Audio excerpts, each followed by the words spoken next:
We begin tonight with breaking news in Texas, where a desperate search for survivors is underway amid one of the deadliest floods in America in the past century.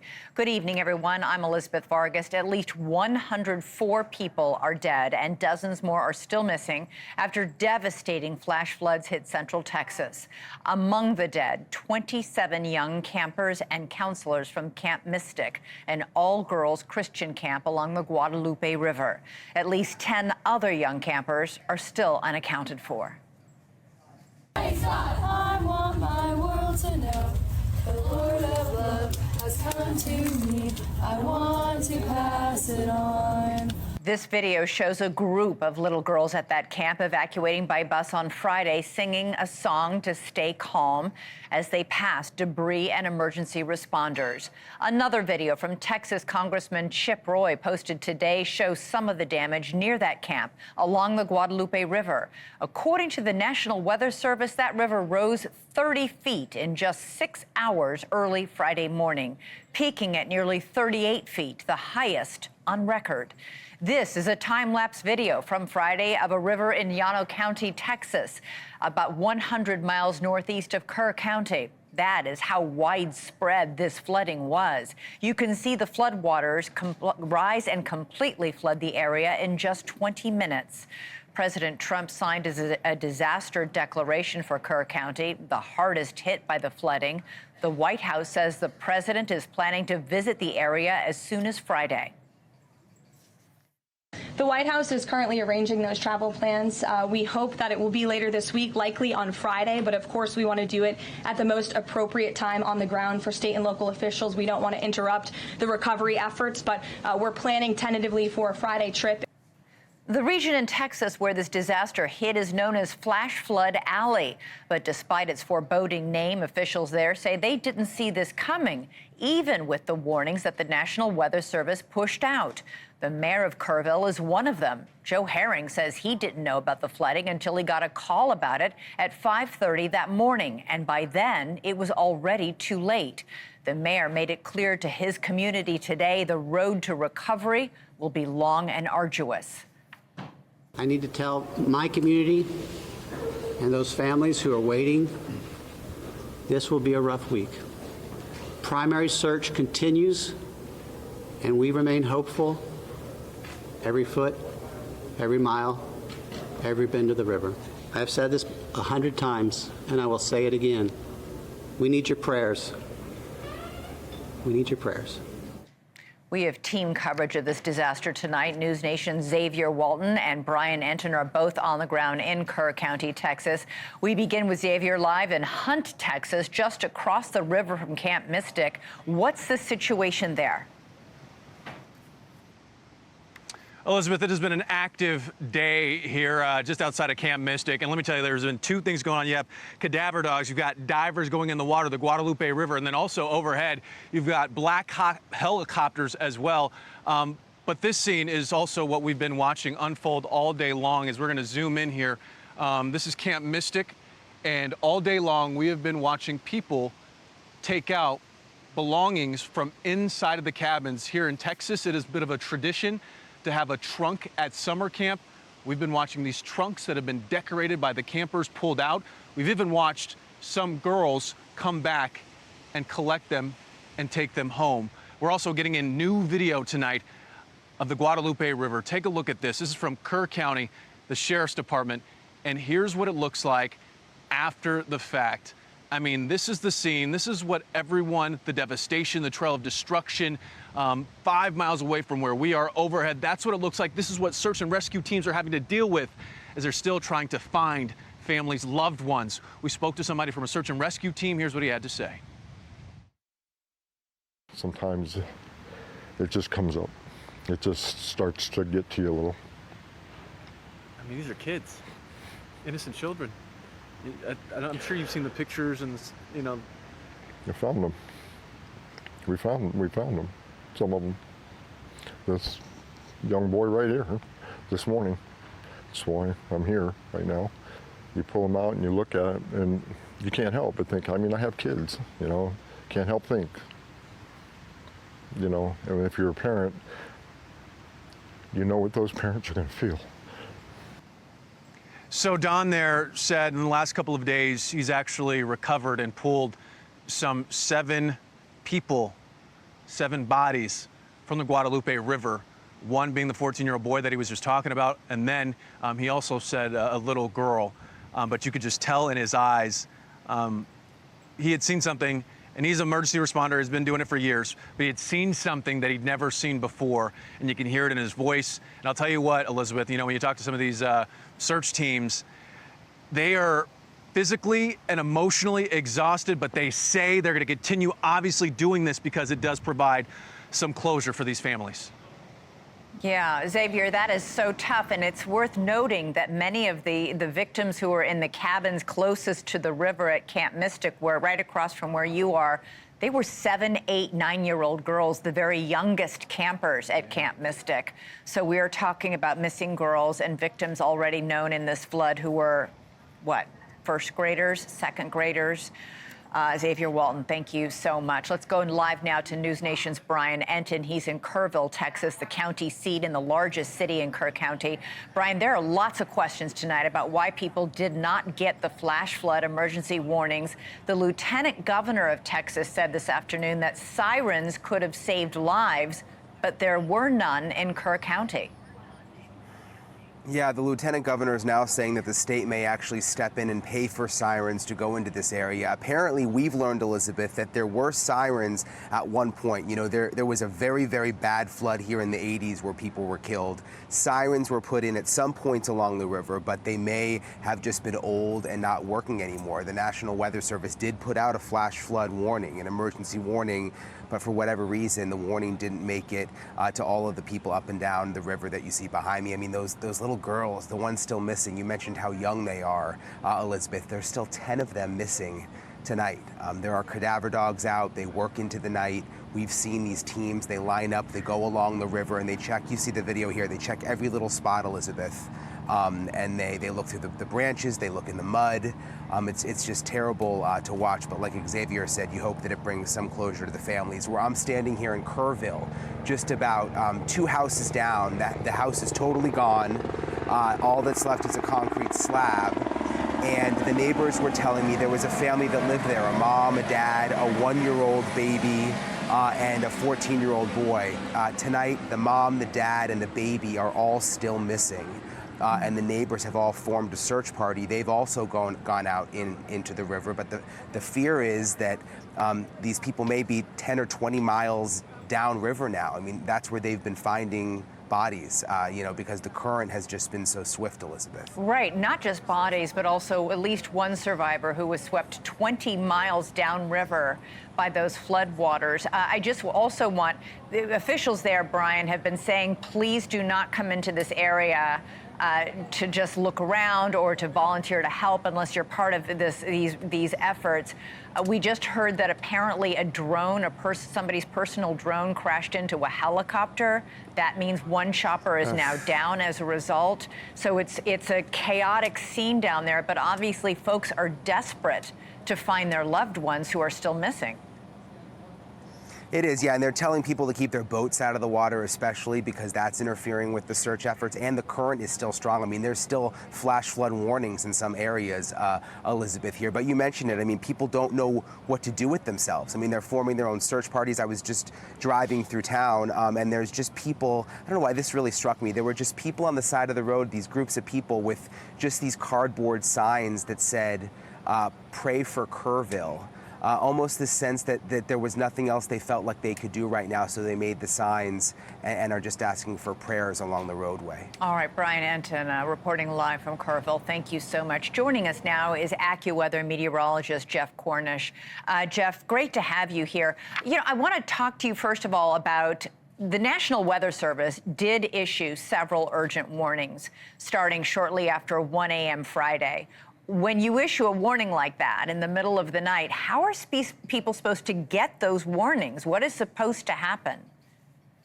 Elizabeth, in the past several years, the National Weather Service worked with the Federal Emergency Management Agency to launch the idea and the concept, the system of the wireless emergency alerts system that taps into people's cell phones. And whether they have a weather app, we always encourage people to have the AccuWeather app, or even if they don't, some of the highest level warnings, flash flood warnings, tornado warnings, and severe thunderstorm warnings will be triggered by that. The same type of thing that often triggers some Amber Alerts. Sometimes people will get them on their phones. So they are intended to wake people up, and the phones are constructed and built, and the software is developed to make that a very loud alert. Right, but Mona, none of those girls, little girls, had phones. That was the camp rule: no phones, no iPads. Right. And even adults in that area who had phones were reporting they had spotty service. So nobody was getting the warnings that the National Weather Service was putting out. That's absolutely true. And these are very difficult conversations and problems. I think at some point, you know, and this is not looking back, but looking ahead to how people can prevent this from happening again. Local emergency management has to be on the same page with, you know, you have 750 children in the care of a camp. And if you're a camp organizer and you don't have access to that, NOAA weather radios, they've been around for a long time, and they are receiving their signal independent of cell service. And those are designed to pick up you know, a signal through radio waves to alert people. And they are still very, very relevant and helpful. But also in other cases, you may need to make sure that there are sirens or something like that in a special case like this, where you have rural areas and many people living at the water's edge for a short period of time. And we're already hearing from the Lieutenant Governor of Texas that he wants those sirens put up by this time next summer. But the National Weather Service did put out that first warning shortly after 1 a.m. Then we had a 4:03 a.m. warning about an hour before the river burst from its banks and began flooding these areas with this wall of water. Another alert then went out at 5:34 a.m. So there were several alerts that were pushed out by the National Weather Service. Could those warnings have come any earlier, or is this just something you only see as it happens? We often preach watches and warnings, and back the previous day at 4:29 a.m., 24 hours before the flooding developed, our team at AccuWeather issued a flash flood threat. And we have clients that receive SkyGuard alerts, people who have the AccuWeather Premium Plus app. But the National Weather Service at 1:18 p.m., this is Thursday, July 3rd, in the early afternoon, they issued a flash flood watch. That's a heads up that if you're a decision maker, if you're responsible for the well-being of others, you need to basically stay very closely tied to the weather through that entire watch. And then it was 12:44 when our first SkyGuard flash flood warning went out. And then at 1:14 a.m., 3 hours plus before the worst of the flash flooding developed. And it was too late at 4:30. 1:14 a.m., that's enough time to respond. These are unpopular, tough decisions to try to evacuate in the middle of the night when many children are sleeping. Again, you have to stay in touch. And super quick, Jeff, this area is known as Flash Flood Alley. We've heard there have been several warnings that have been put out just in the last couple of days as rescuers are trying so hard to recover those who are still missing. What are the chances of floods still yet to come in this area? Over the next few days, it's very unlikely that we'd see anything of the magnitude that we just experienced, and there will be spotty thunderstorms around tomorrow. You can see on the right-hand side of your screen, there are flash flood warnings well west of this area right now. Okay. In general, Wednesday is the next day that we're concerned about slow-moving thunderstorms drifting through this area of greater magnitude, and the ground's saturated. So, Elizabeth, it's going to take very little additional rain to cause more flash flooding, and that'll be a complication. All right, Jeff Cornish with the National Weather, with AccuWeather. Thank you so much for joining us. So among the dozens of people who are missing in Texas are Robert and Joni Brake. The couple from Abilene were visiting their son near the Guadalupe River. They were staying in a cabin when the floodwaters hit. That cabin is now gone, washed away, and their family is frantically trying to find them. Joining me now is Ryan Brake, Robert and Joni's grandson. Ryan, thank you so much for joining us. I'm so sorry that you and your family are going through this. What's the very latest? Have you heard anything just in the last few minutes or hours? Firstly, I appreciate y'all's support and kindness throughout this devastation. Currently, no, we have not heard anything, no updates. We have spent tirelessly amount of hours walking throughout the river, I know my dad still currently, he's walked about 18 miles through the river today searching. But as of now, we have no update and no sign of hope at the moment. Your grandparents were visiting your uncle, who actually called you as the flooding began. What did he tell you? That is correct. There was a very brief conversation. He called us to let us know that his RV was being swept away, and we need to get a hold of our grandparents just as soon as we possibly could, because things were really bad down there. He was in an RV. How far away was his RV from your grandparents' cabin? His RV at the time was 20 yards away. And as soon as we got the phone call, we were able to try and reach my grandparents. Within 6 minutes between him calling us and us making contact with my grandparents, their cabins were completely washed away. So did you speak to your grandparents? Were you able to speak to them on the phone? I did. After about 3 attempts made, my father was able to make contact. It was a very brief conversation, just letting my grandfather know that they needed to get up and out now. Everything was flooding and everything was super dangerous. And he said, okay, he was getting up. And within 4 minutes of that phone call, my uncle was able, by the grace of God, to reach where their cabin was. And by then it was just too late. Your grandparents are in their early 60s. Would they be able to move fast enough, do you think? They were both physically active and physically capable, but with the amount of water and pressure, I don't know if anyone would have been able to move fast enough. What did your uncle tell you about what he saw when it comes to these floodwaters? His RV actually got swept away in these floodwaters with him inside. Yes, that is correct. He was inside. By the grace of God, him and his wife and 2 dogs were able to get out. And he just said that he was woken up to his RV rocking and shaking from being in the water. And this just really was the most devastating thing that he had seen. All right, Ryan Brake, I sure hope that, I know you and all the members of your extended family have been out there searching for your grandparents. I hope you find them soon, and I hope the news is good. Thank you so much for joining us. Thank you. And I do want to say that I appreciate all the community and the first responders. It has been great, and it feels like one big family out here for sure. Yeah, the first responders have done an outstanding job. All right. Yes, ma'am. Thank you. Keep us posted, Ryan. We're rooting for a good ending here. Will do. I sure appreciate it. All right. Coming up for us, we continue to follow the breaking news out of Texas as the desperate search for the missing continues. There on the ground, it's not just officials, but volunteers from the United Cajun Navy are also there. I'll speak to one of them coming up, and he believes they could still find people alive. Plus, President Trump and the Israeli Prime Minister Benjamin Netanyahu are having dinner right now at the White House. What's on the menu to be discussed? I'll speak with former Ambassador John Bolton later.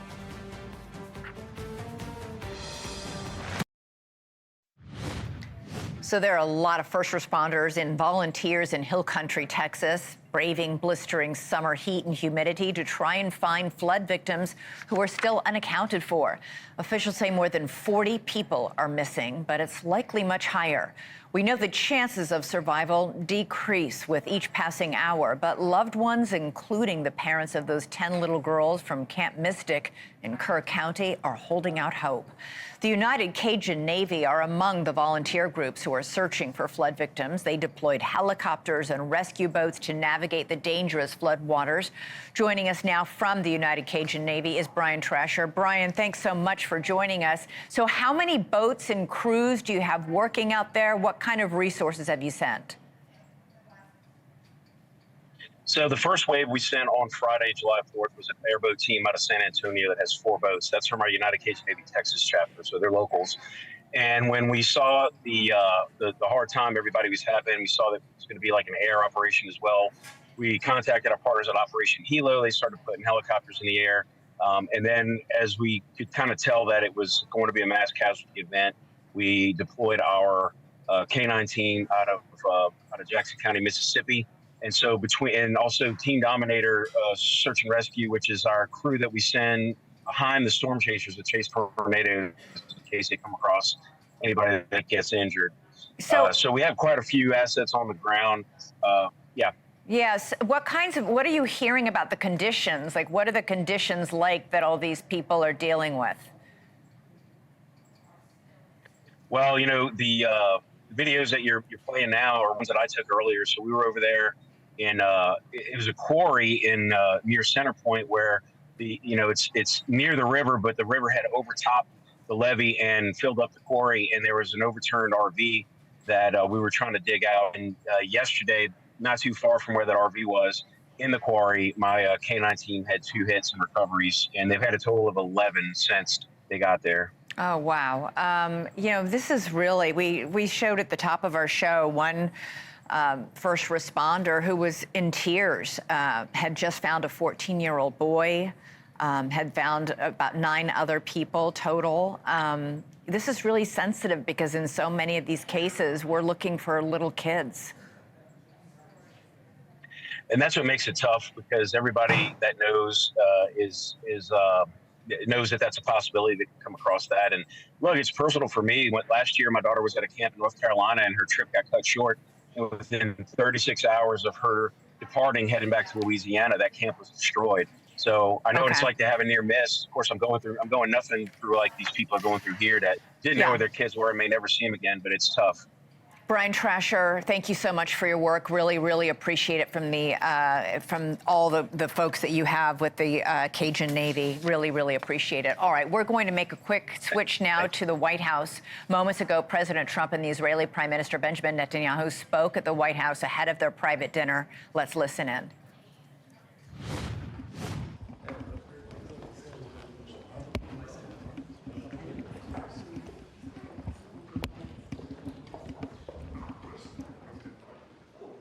Thank you very much, everybody. It's an honor to have Bibi and Sarah with us, friends of mine for a long time, and we had a tremendous success together. And I think it will only go on to be even greater success in the future. So it's really nice to have you at the White House. It's nothing like the White House, and it's great to have you both and all of your wonderful people. Ron, we've worked together for a long time, and we've done well together. And we had a great time. I would say it's a lot of work, but we had a great result recently. And we're going to have a lot of great results. So it's great to have you. Thank you very much. Thank you. I want to express the appreciation and admiration, not only of all Israelis, but of the Jewish people and many, many admirers around the world for your leadership of the free world, your leadership of a just cause, and the pursuit of peace and security, which you are leading in many lands, but now especially in the Middle East. We have great opportunities. The President has an extraordinary team, and I think our teams together make an extraordinary combination to meet challenges and seize opportunities. But the President has already realized great opportunities. He forged the Abraham Accords. He's forging peace as we speak, in one country and one region after the other.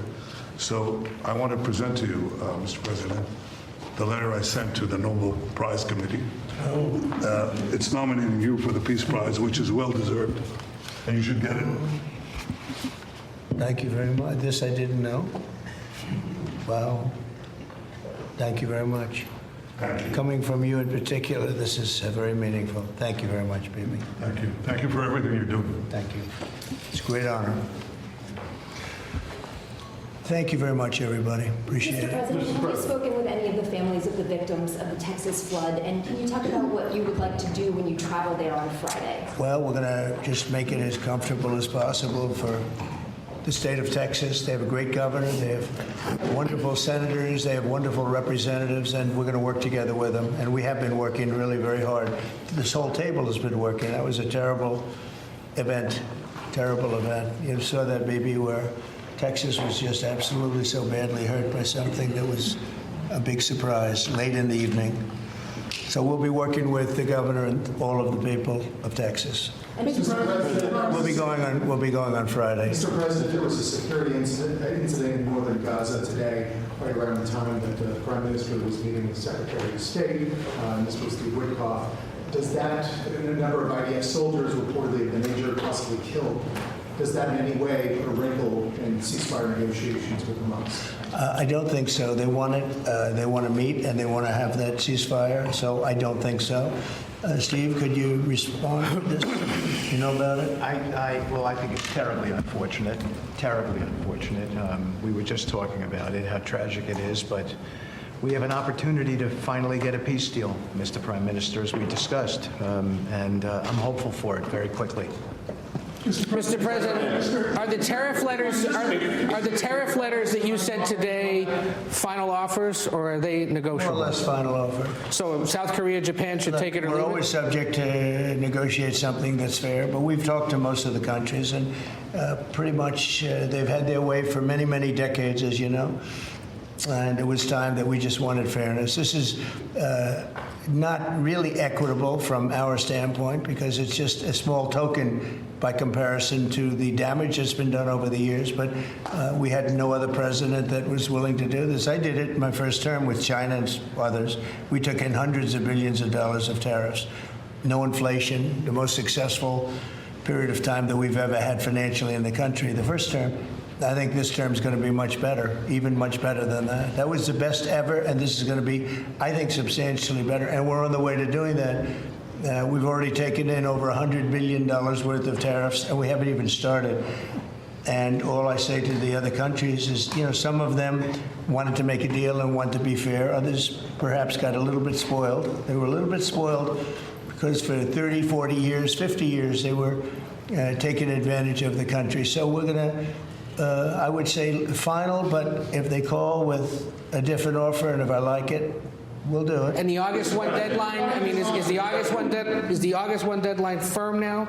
Is that it? I would say firm. No, I would say firm, but not 100% firm. If they call up and they say, would like to do something a different way, we're going to be open to that. But essentially, that's the way it is right now, yeah. Mr. President, is your Palestinian relocation plan still on the table? Is there a plan? Has there been any progress in finding countries to accept? Bibi, why don't I let you answer that question? Mr. President, wait a minute. Wait, he's got to answer that question. I think President Trump had a brilliant vision.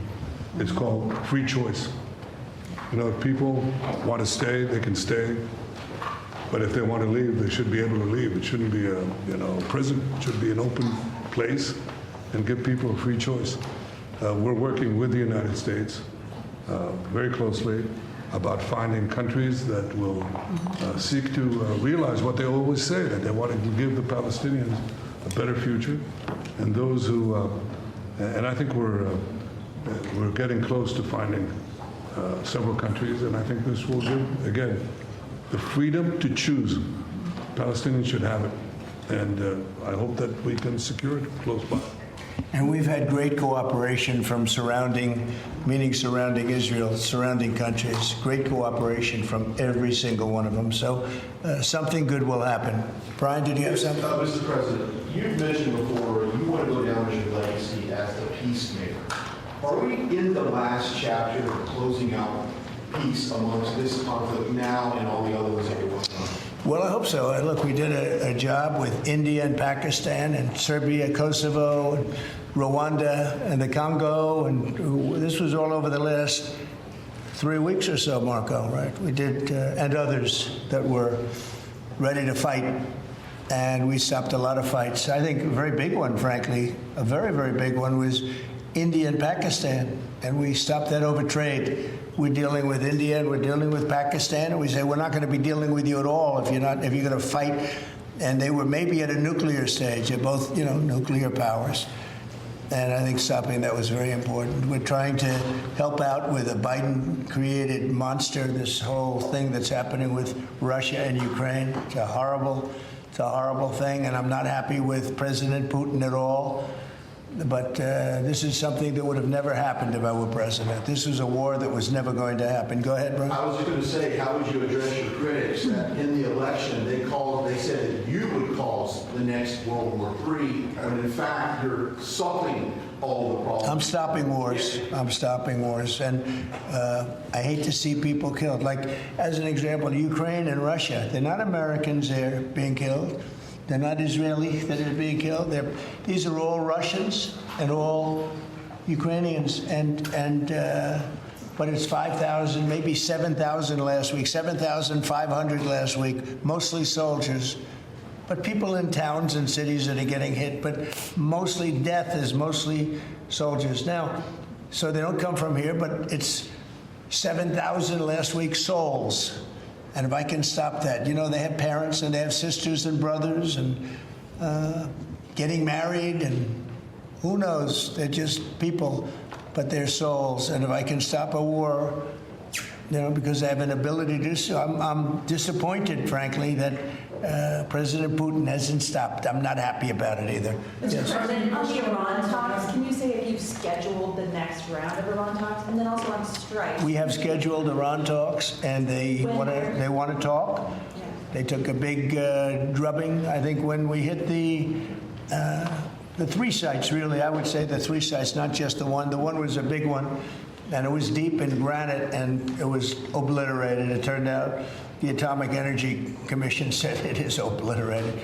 I would just want to take our hats off to those incredible flyers, the people that flew that big machine, and frankly, the mechanics and everybody else. I mean, they had zero. They flew for 37 hours with zero problem mechanically. I mean, when you think in carrying the biggest bombs ever, the biggest bombs that we've ever dropped on anybody, when you think non-nuclear, and we want to keep it non-nuclear, by the way. But they did a phenomenal job. It was an amazing job, and I think that was, I was talking to Bibi about it before, that was the very beginning of the end. It ended very quickly after that. I don't want to say what it reminded me of, but if you go back a long time ago, it reminded people of a certain other event, and is Harry Truman's picture is now in the lobby, in a nice location in the lobby where it should have been, but that stopped a lot of fighting. And this stopped a lot of fighting. When that happened, it was a whole different ballgame. On future Iran strikes, what can you say, what might make you have the desire to do another strike on Iran? Another what? Another strike on Iran. I hope we're not going to have to do that. I can't imagine wanting to do that. I can't imagine them wanting to do it. They want to meet. They want to meet. They want to work something out. Can you say no, when? they're different. They're very different now than they were 2 weeks ago. Is there a date yet, sir, for the Iran talks, or a city? Do you know when and where the next round of Iran talks will be? Well, I can tell you. I'd rather not say, but you'll be reading about it tomorrow or seeing it tomorrow. Mr. President, what is the holdup currently in a ceasefire with Hamas? In which?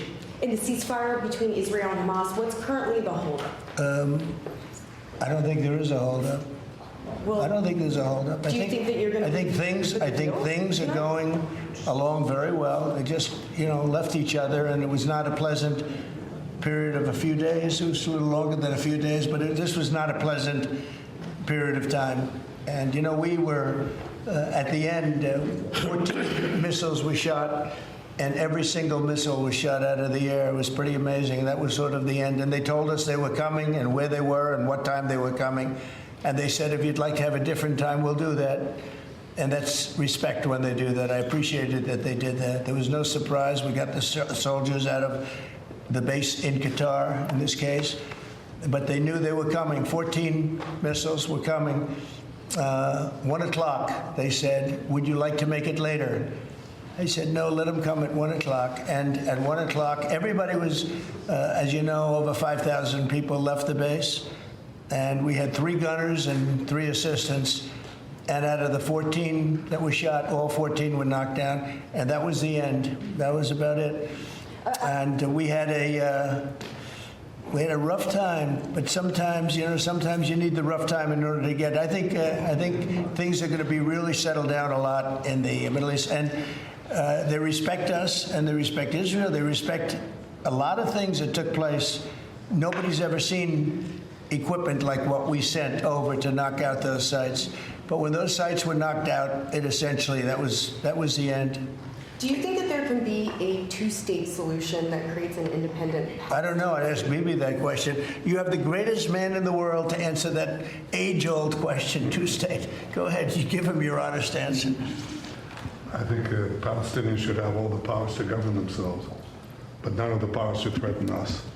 And that means that certain powers, like overall security, will always remain in our hands. Now, that is a fact, and no one in Israel will agree to anything else because we don't commit suicide. We want life, we cherish life for ourselves, for our neighbors, and I think we can work out a peace between us and the entire Middle East with President Trump's leadership, and by working together, I think we can establish a very, very broad peace that will include all our neighbors. Mr. President, a question on Iran. You've asserted that there's complete and total destruction of their nuclear facilities. So what is the basis of the talks going forward? Is it to cap future nuclear activity? Is it ballistic missiles, terror support, economic-based opportunities? What are It's really a good question, because if you remember when it was done, I sort of said, what's the purpose of talking? It's been knocked out and knocked out completely. But they've requested a meeting, and I'm going to go to a meeting, and if we can put something down on paper, that will be fine. That'll be good. I think they've gained a lot of respect for us. I think they've gained a lot of respect for Israel also.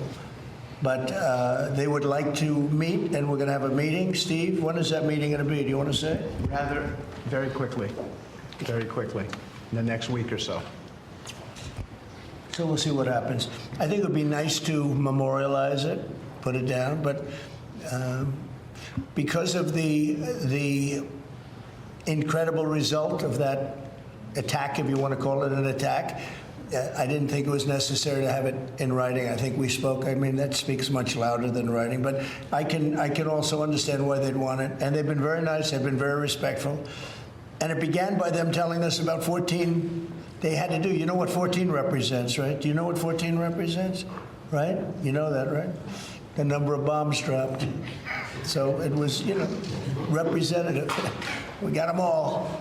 Yeah, please. Behind you, please. No, you. Oh, me? So this is a question for the Prime Minister. The likely next mayor of New York City, Zoran Mamdani, a Democratic socialist, and a vocal critic of Israel and of yourself, and has said he would arrest you if you came to New York City if he was mayor. Is that something you take seriously, or are you concerned about that? Do you have a response to that? No, I'm not concerned about that. I'll get him out. Look, there's enough craziness in the world, but I guess it never ends. I mean, you have this is a folly, and it's it's silly in many ways because it's just not serious. But what is serious is the question I was asked before.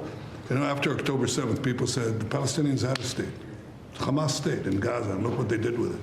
They didn't build it up; they built down into bunkers, into terror tunnels, after which they massacred our people, raped our women, beheaded our men, invaded our cities and our towns and our kibbutzim, and did horrendous massacres, the kind of which we didn't see since World War II and the Nazis, the Holocaust.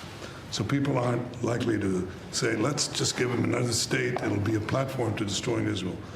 We'll work out a peace with our Palestinian neighbors, those who don't want to destroy us, and we'll work out a peace in which our security, the sovereign power of security, always remains in our hands.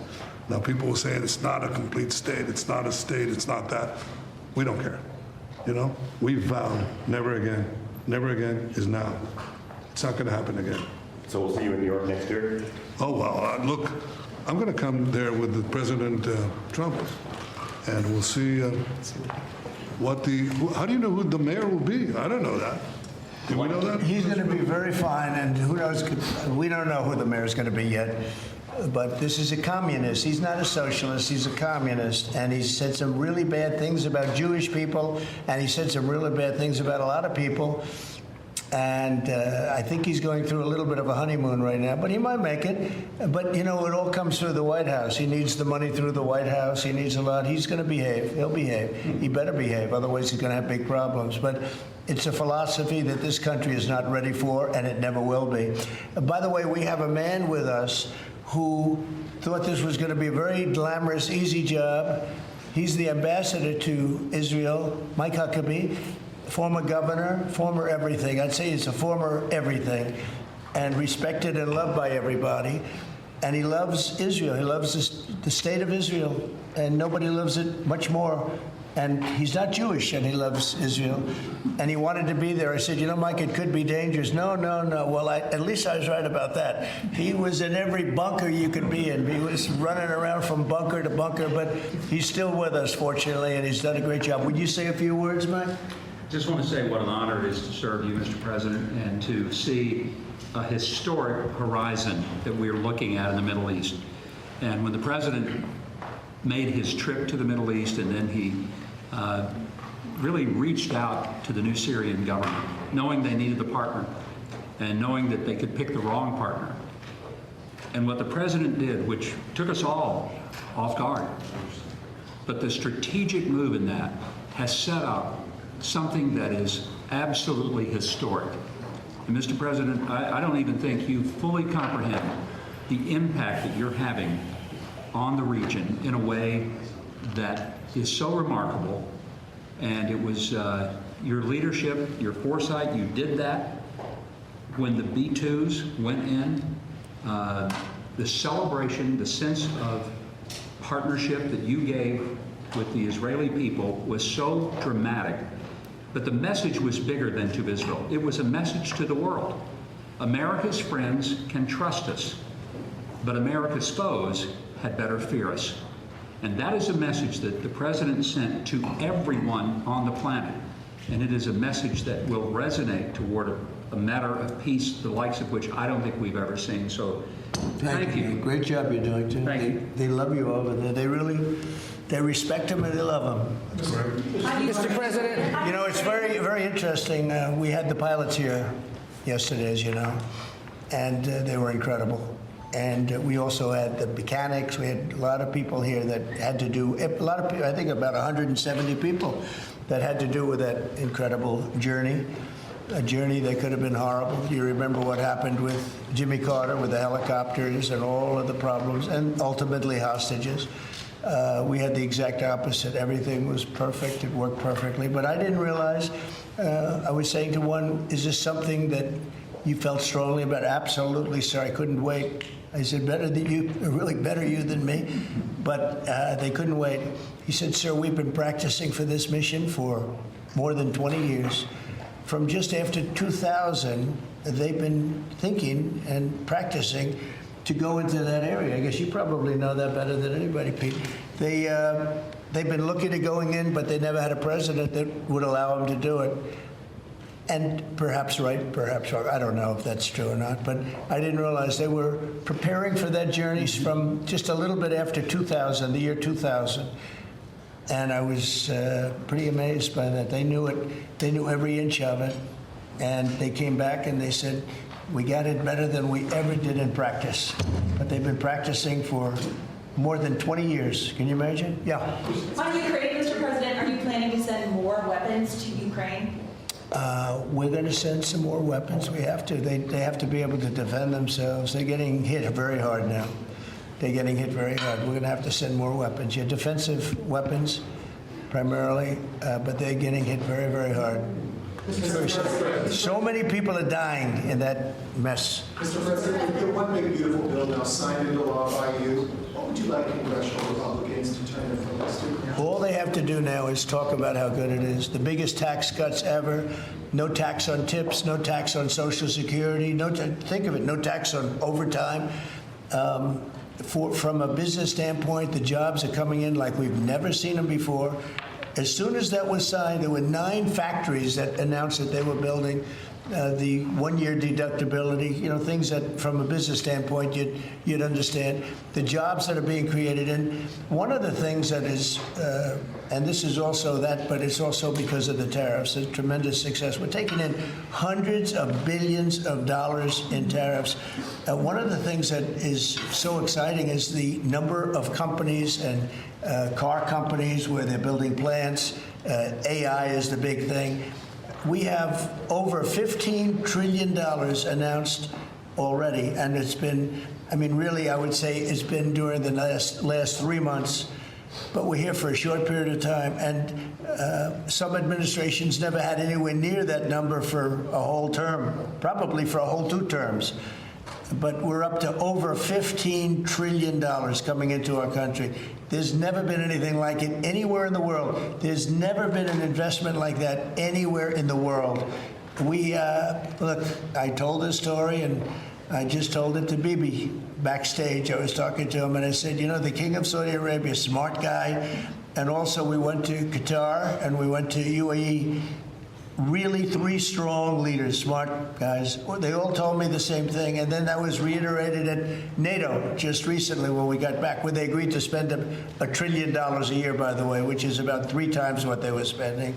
But they all said the same thing. We thought your country was dead.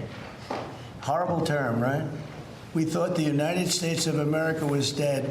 And now you're presiding over the hottest country anywhere in the world. We're the hottest country in the world. I think Bibi would admit it, even hotter than Israel, though Israel was pretty hot about a week ago, I can tell you, for the wrong reasons. But we are the hottest country in the world right now, and it happened faster than anybody thought possible. But we have over $15 trillion, and that means jobs, and that means building, and that means things like we've never seen before. So all we can do is keep working hard. There'll be always surprises. Some of the surprises are going to be bad surprises. Mr. President, again, real quick, on Iran, in your view, is the war between Israel and Iran over? Or do those talks need to happen before you can? Well, I would say that the best man to answer that is the Prime Minister. But I will tell you that, in my view, I hope it's over. Yeah, I think Iran wants to meet. I think they want to make peace, and I'm all for it. Now, if that's not the case, we are ready, willing, and able. But I don't think we're going to have to be. But I think Bibi would answer that question very well. I think the partnership between Israel and the United States, the partnership between President Trump and me, produced a historic victory. It's an incredible victory, actually. It brought the greatest capabilities of the United States that are unmatched with the great capabilities of Israel and the Army of Israel, pilots of Israel, soldiers of Israel, and the Mossad. And the combination of these 2 extraordinary capacities produced a decisive result.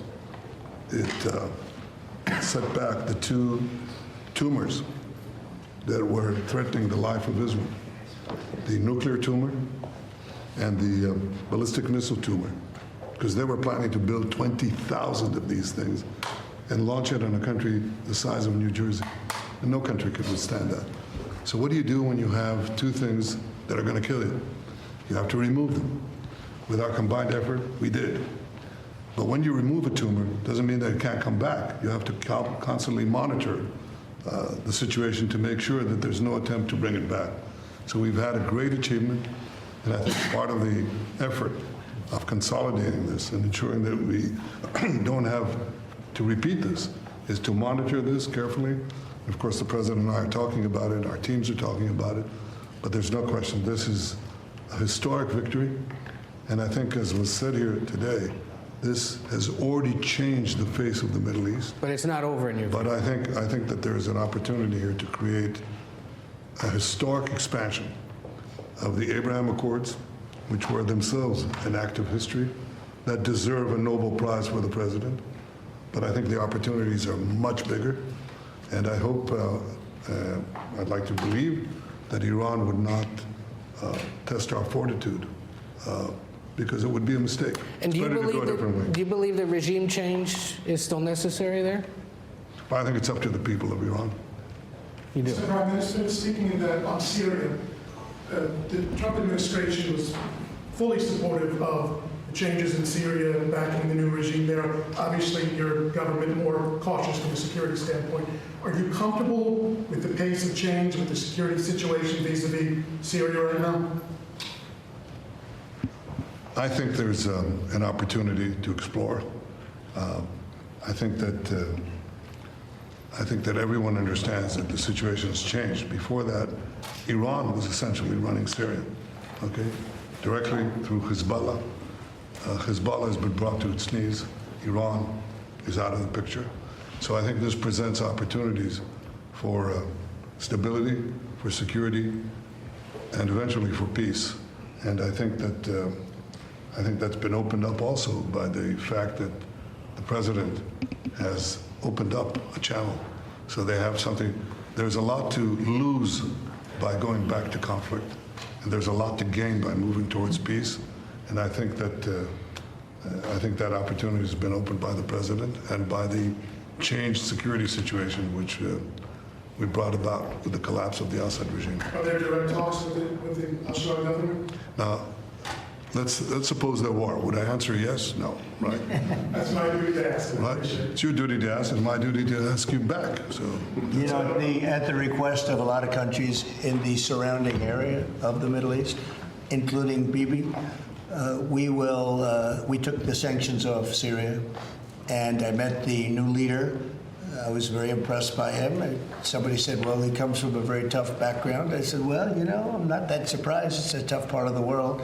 But I was very impressed by him. But we took the sanctions off because we want to give them a chance. They would never have had a chance without the sanctions. And one of the things we have with Iran is, you know, we have they call biting, they are very biting sanctions. And I would love to be able to, at the right time, take those sanctions off, give them a chance at rebuilding, because I'd like to see Iran build itself back up in a peaceful manner and not going around saying death to America, death to the USA, death to Israel, as they were doing. You know, they were the bully of the Middle East, and now they're not the bully anymore.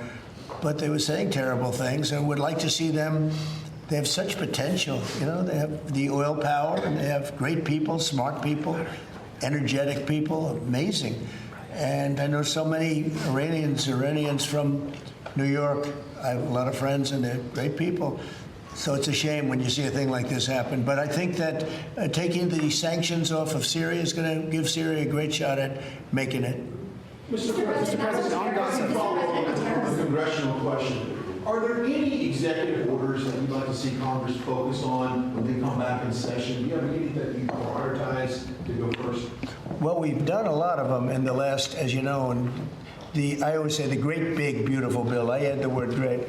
But it was the largest bill of its kind ever passed. We were talking about it before. It was beauty. But, you know, a lot of the things that we did, executive orders, have been codified in the legislation that we just had passed. And we're going to be sending in a lot more over the next period of about 2 months separately. But a lot of it was part of that beautiful big bill. Mr. President, on tariffs, what happened to 90 trade deals in 90 days? We've spoken to everybody. We know everything. It's all done. Well, I told you, we'll make some deals, but for the most part, we're going to send a letter. We're going to say, welcome to the United States. If you'd like to participate in the greatest, most successful country ever. I mean, we're doing better than ever. We have, I don't think, and you're going to see these numbers soon. We've never had numbers like this. We've never had investment like this. We have more than 90. We're going to have much more than 90, but most of those are going to be sent a letter. This is exactly what I said. Now, we've made a deal with United Kingdom. We've made a deal with China. We've made a deal. We're close to making a deal with India. Others we met with, and we don't think we're going to be able to make a deal, so we just send them a letter. If you want to play ball, you have to. This is what you have to pay. So, as far as I'm concerned, we're done. We're sending out letters to various countries, telling them how much tariffs they have to pay. Some will maybe adjust a little bit, depending if they have a cause. We're not going to be unfair about it. And actually, it's a small fraction compared to what we should be getting. We could be asking for much more, but for the sake of relationships that we've had with a lot of really good countries, we're doing the way I do it. But we could be getting a lot more. We could ask for a lot more than what we're asking for. Let's say we're done because you're sending the letters. To follow up on Ed had asked earlier, you're counting these as deals by saying, here's the tariff rate we're going to charge. I'm saying, here it is. Congratulations. Welcome to the United States. I hope you make a lot of money, and you're going to pay us money. They were ripping us. They were charging us tariffs at levels that nobody's ever seen before. We have some countries who are charging 200% tariffs and making it impossible to do business. And what the tariffs are doing is they're driving people in and companies into the United States. That's why we're building all of the work that you see happening in this country right now, and it's at a record level. All the factories, all of the AI institutions that are being built. It's largely because, well, I think it's because of November 5th, a good election, and I think it's because of the tariffs. Thank you all very much. Thank you. Thank you. Thank you. All right, we've been watching President Trump with the Israeli Prime Minister Benjamin Netanyahu and the whole cabinet from the White House, obviously patiently waiting to begin dinner as the president and the prime minister entertained questions from reporters. President Trump and the prime minister from Israel obviously touting an enormous victory. Netanyahu called it an historic and decisive victory with Operation Midnight Hammer, when U.S. B-52 bombers dropped the bunker-busting bombs on Iranian nuclear facilities. President Trump continues to maintain that the Iranian nuclear program is nearly decimated. Prime Minister Netanyahu, however, warning that it will continue to be monitored. When questioned whether or not there should be regime change in Iran, the Israeli Prime Minister said it's up to the Iranian people. But President Trump also saying talks with Iran should begin in the next week, hopefully to come up with some sort of an agreement to stop them from developing nuclear weapons. That is our coverage. That does it for us tonight. I'm Elizabeth Vargas. A very special edition of Cuomo starts up right now, live from Kerrville, Texas. Thank you for watching. Subscribe below and download our NewsNation app right now on your phone, and you will get fact-based, unbiased news for all Americans.